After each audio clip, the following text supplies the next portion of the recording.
যাত্রাবাড়িতে শিক্ষার্থীদের সংঘর্ষের আরো খবর জানতে যাচ্ছি।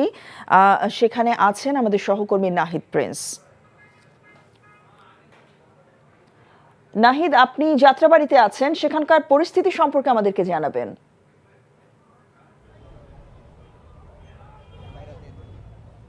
শুনতে পাচ্ছি।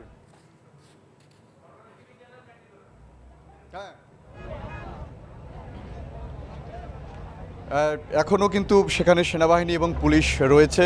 সংঘর্ষের একটার পর থেকে কিন্তু সেই সংঘর্ষ আর আগায়নি। সোহরাওয়ার্দী কলেজ ও কবি নজরুলের শিক্ষার্থীরা কিন্তু চলে যায়। তারপরে আমরা যে দেখতে পাচ্ছি যে পেছনে যে মাহবুবুর রহমান মোল্লা কলেজটি রয়েছে, সেই কলেজের কিন্তু পুরোটাই ভাঙা অবস্থায় রয়েছে। একদম দেখা যাচ্ছে যে গ্লাস থেকে শুরু করে যে পুরো 10তলা যে ভবনটি রয়েছে তাদের কলেজ ক্যাম্পাস, সেই পুরোটা জুড়ে কিন্তু ভাঙার যে চিত্র সেটি আপনাদেরকে দেখাচ্ছি।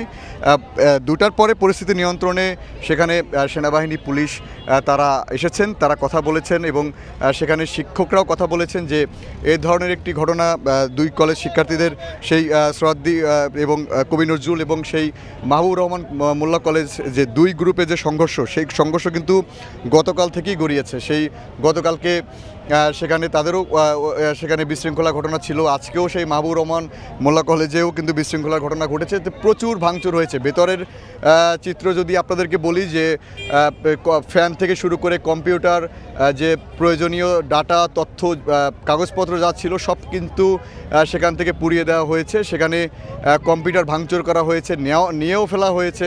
তো ভেতরে তেমন কোনো কিছুই নেই, সব কিছু কিন্তু ভাঙা অবস্থা রয়েছে। সেখানে পুলিশের বা এখন সেনাবাহিনী ভেতরে ঢুকে কিন্তু সেগুলো পর্যবেক্ষণ করছে যে কী ধরনের আলামত রয়েছে সেখানে।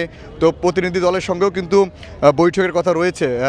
সেই ওয়ারি ডিসি জানিয়েছেন যে শিক্ষকদের সঙ্গে তারা বসবেন, যে এইটার সমাধান আসলে খুঁজে বের করবেন। তবে ডিসিদের রমনা যে ওয়ারি জোনের যে ডিসি আছে তিনি যেটি বলছেন যে তার আসলে পর্যাপ্ত ফোর্স না থাকার কারণে সে এখানে তার পুলিশ পাঠাতে পারেননি সময় মতো, এবং ঢাকার যে বর্তমান প্রেক্ষাপট সেখানে কিন্তু প্রচুর আন্দোলন, বিক্ষোভ, সমাবেশের কারণে কিন্তু তার ফোর্সগুলো বাইরে থাকার কারণে সেই মোল্লা কলেজে যে ঘটনাটি ঘটেছে সেই ঘটনায় কিন্তু তারা আসতে পারেনি, সেটি তিনি আমাদেরকে বলছিলেন। এছাড়া শিক্ষকরা বলছিলেন যে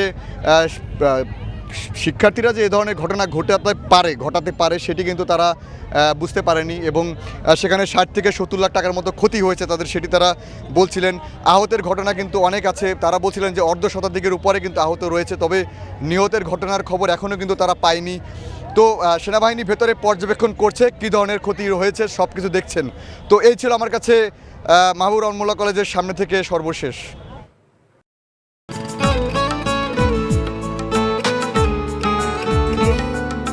আপনার নামটা?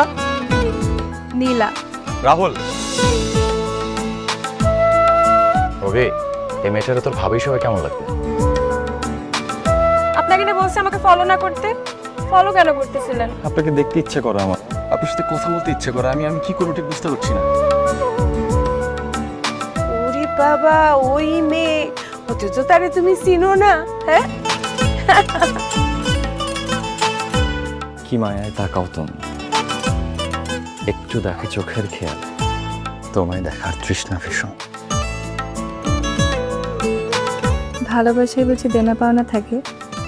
অবশ্যই থাকে, ভালোবাসা সবকিছু থাকে।